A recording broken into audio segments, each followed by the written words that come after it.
의성군이 축산농가에서 축사 수분 조절제로 쓰는 왕겨의 구입 보조금을 중단했습니다. 왕겨 가격 인상이 이유인데 갑작스러운 중단에 일부 농가는 당혹스럽다는 입장입니다. 대구 경북 코로나19 확진자가 한 달 사이 2.5배로 늘었습니다.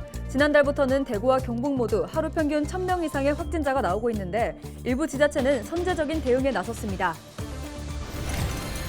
오는 11월 치러지는 2024학년도 대학 수학 능력 시험이 100일 앞으로 다가왔습니다. 수능을 앞둔 고3 수험생들의 각오와 교사들의 응원 메시지를 영상으로 담았습니다. 태풍이 북상하는 가운데 이철우 경북도지사는 위험지역으로 판단될 경우 인명피해를 막기 위해 미리 강제 대피 명령을 내릴 것을 지시했습니다.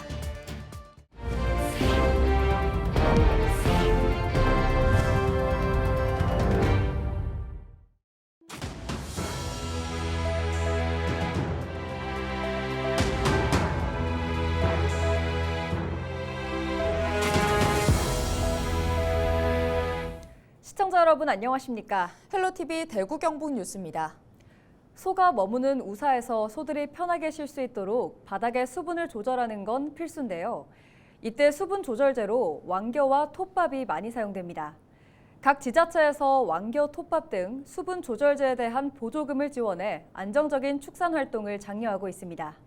그런데 최근 경북 의성군은 왕겨 가격 인상을 이유로 왕겨 구입 보조금을 끊었습니다. 갑작스러운 중단에 당혹스럽다는 농가도 나오고 있습니다. 홍하영 기자가 취재했습니다. 경북 의성에서 소 70마리를 키우는 신준수 씨. 우사 깔개와 수분 조절제로 쓸 왕겨를 수십 포대 구입해 쌓아두고 있습니다.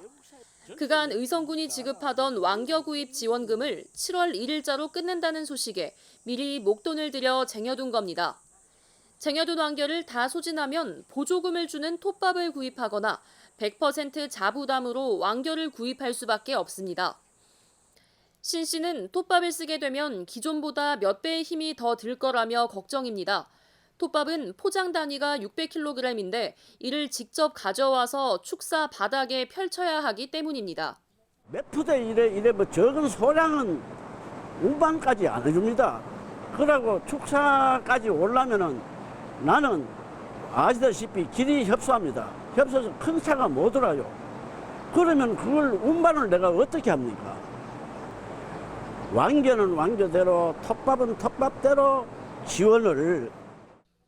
의성군은 전국 한우협회 의성군 지부를 통해 농가의 왕겨와 톱밥 비용에 대해 보조금을 지원해 왔습니다. 하지만 협회를 통해 왕겨를 공급하던 지역 미곡 종합처리장과의 계약이 끝나면서 한우협회는 더 이상 왕겨를 쓰지 않기로 했습니다.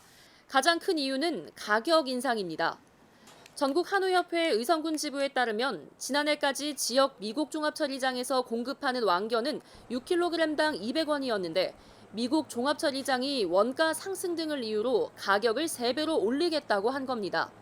한우협회는 계약을 포기했고 의성군은 왕겨에 대해 보조금 지급을 중단했습니다. 지금 사용하는 축산 농가에서 왕겨 사용을 희망을 하지 않을 가능성이 더 높아 보입니다. 만약에 별도로 사용을 하시고자 하면은 기존 한우협회에서 구매와 공급을 역할을 했었는데 개별적으로 구매와 공급을 하셔야 되는 그런 상황에 있습니다.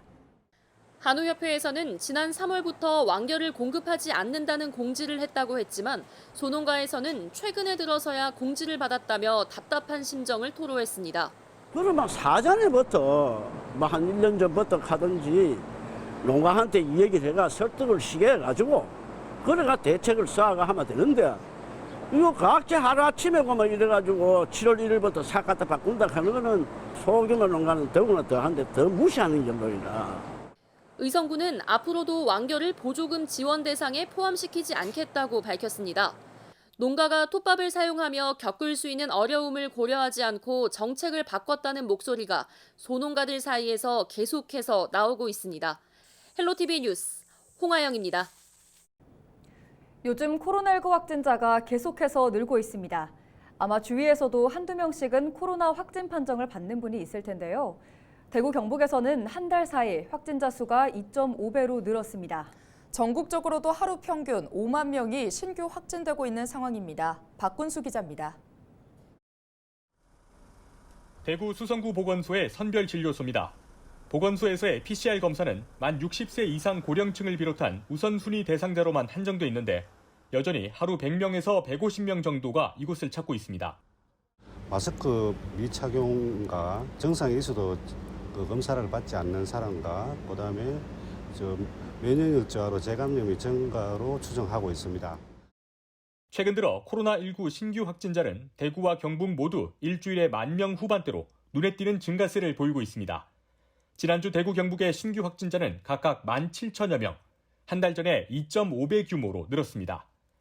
이미 대구 경북은 7월 1, 2주에 하루 평균 1,000명의 확진자가 나오고 있는데 지난 2월 들어 하루 평균 860명대로 떨어진 이후 평균 1,000명 이상 확진자는 6개월 만입니다.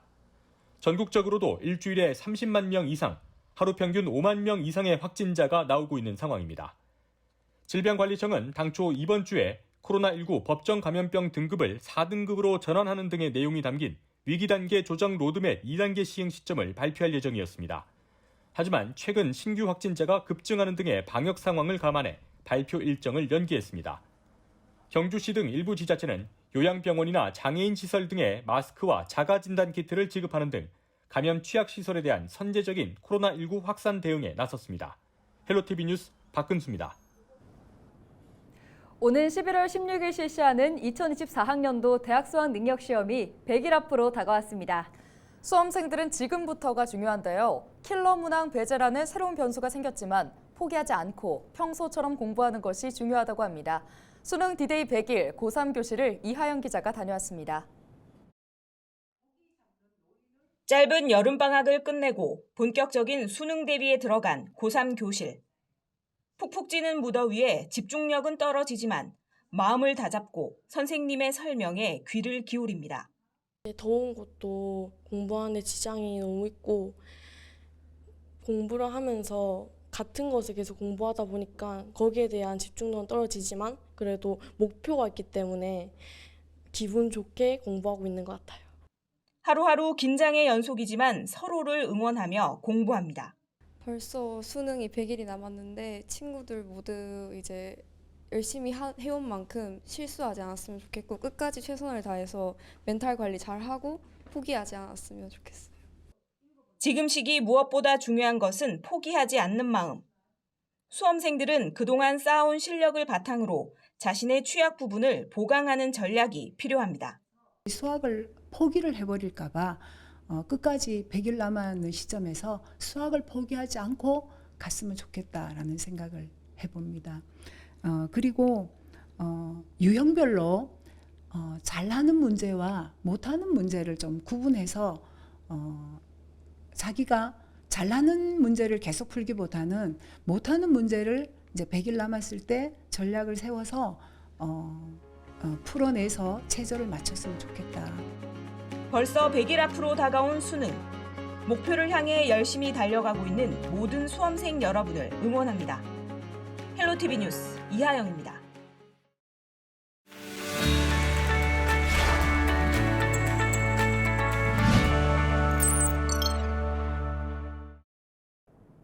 우리 지역 국회의원들의 활동 소식을 전해드리는 국회는 지금 시간입니다. 상주 문경 이미자 국회의원이 지난 1일 문경시 시도의원과 함께 지난 집중호우 피해에 대한 응급 복구 상황을 점검했습니다. 문경에서는 7월 31일 기준으로 공공시설과 사유시설 피해가 725억 원가량으로 집계됐으며 응급 복구율은 공공시설이 88%, 사유시설이 65%로 나타났습니다. 임 의원은 지역별 피해 상황에 대해 면밀하게 현장을 확인하고 피해 복구에 행정력을 집중해달라고 당부했습니다. 영주, 영양, 봉화, 울진을 지역구로 둔 박형수 국회의원은 이달 중순까지 국회 휴회기를 맞아 4개 지역 읍면동 간담회를 개최하고 있습니다. 최근에는 영양군을 찾아 지역의 수건 사업인 31번 국도 선형 개량 사업과 자연재해에 따른 농가 피해 지원 현황 등에 대해 논의했습니다. 또 최고의 휴양숲으로 손꼽히는 영양 자작나무 숲의 관광지 명품화 사업 추진 상황을 점검했습니다. 경산시 윤두현 국회의원이 지난 4일 지역 농가를 찾아 자연재해로 인한 피해의 재발 방지 대책을 논의했습니다. 윤 의원은 경산이 상대적으로 자연재해가 적은 곳이지만 저지대 배수로가 부실해 지난 장마 동안 시설 재배 농가들의 피해가 발생했다고 말했습니다. 윤 의원은 이날 피해 농민들을 찾아 같은 재난이 되풀이되지 않도록 하기 위한 방안들을 모색했습니다. 지금까지 우리 지역 국회의원들의 활동 소식을 전해드리는 국회는 지금이었습니다.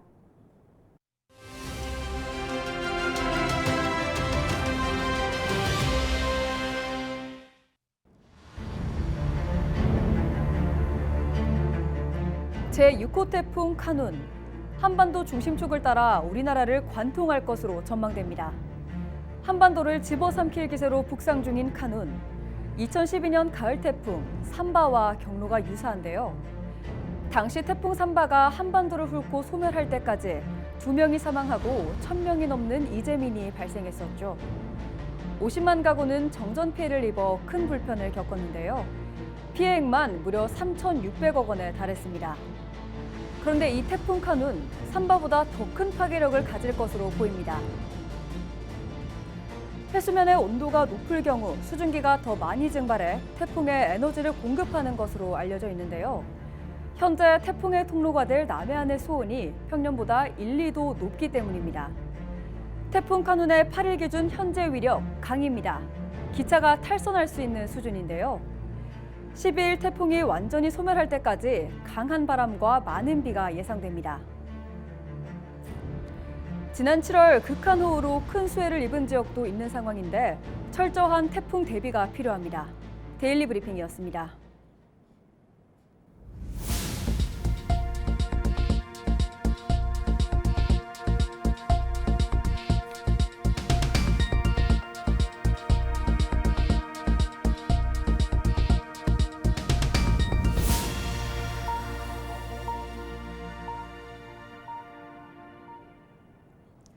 이철우 경북도지사가 8일 간부회의에서 제6호 태풍 카눈에 대비해 미리 강제 대피 명령을 내리고 시군과 함께 대피 장소를 점검할 것을 지시했습니다. 이 지사는 지난달 집중호우 당시 예측할 수 없는 곳에서 피해가 많이 일어났다며 인명피해를 막기 위해 위험지역으로 판단되는 시군에서는 주민들을 강제 대피시켜 피해를 막아야 한다고 강조했습니다. 또 대피 명령을 내리면 이장 등 마을 지도자들이 보조 역할을 할 수 있는 권한을 부여해 주민들이 강제 대피에 협조할 수 있도록 해야 한다고 덧붙였습니다.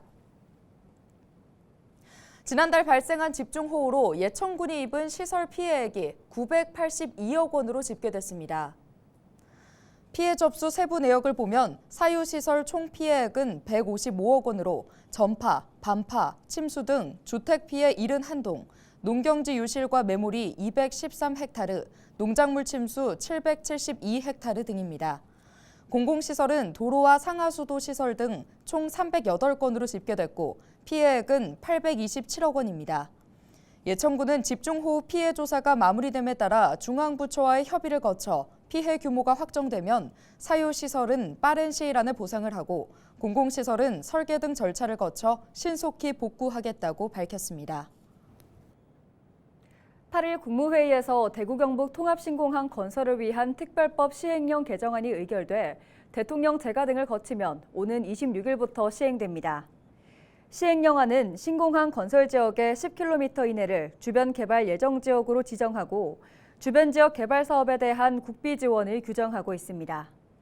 또 신공항 건설로 생활 기반을 잃은 이주자에 대해 세대당 1,500만 원으로 정한 이주 정착 지원금을 2천만 원으로 확대했으며 이 밖에도 초과 사업비 발생을 막기 위한 국가와 지자체의 상호 협력 의무, 초과 사업비에 대한 지원 신청 및 지원금의 결정 절차 등이 규정됐습니다.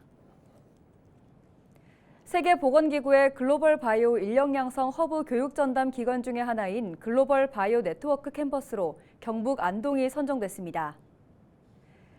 안동은 경북 바이오 지방산업단지 내에 경북 바이오 산업연구원과 국제백신연구소 안동분원, 백신 상용화 기술지원센터, 동물세포 실증지원센터, 백신기업 등이 위치해 백신 관련 전주기 지원 시스템을 갖추고 있습니다. 특히 내년에는 동물세포 실증지원센터에서 백신 산업 전문 인력 양성센터를 구축해 현장 중심의 인력 양성 프로그램을 운영할 예정입니다.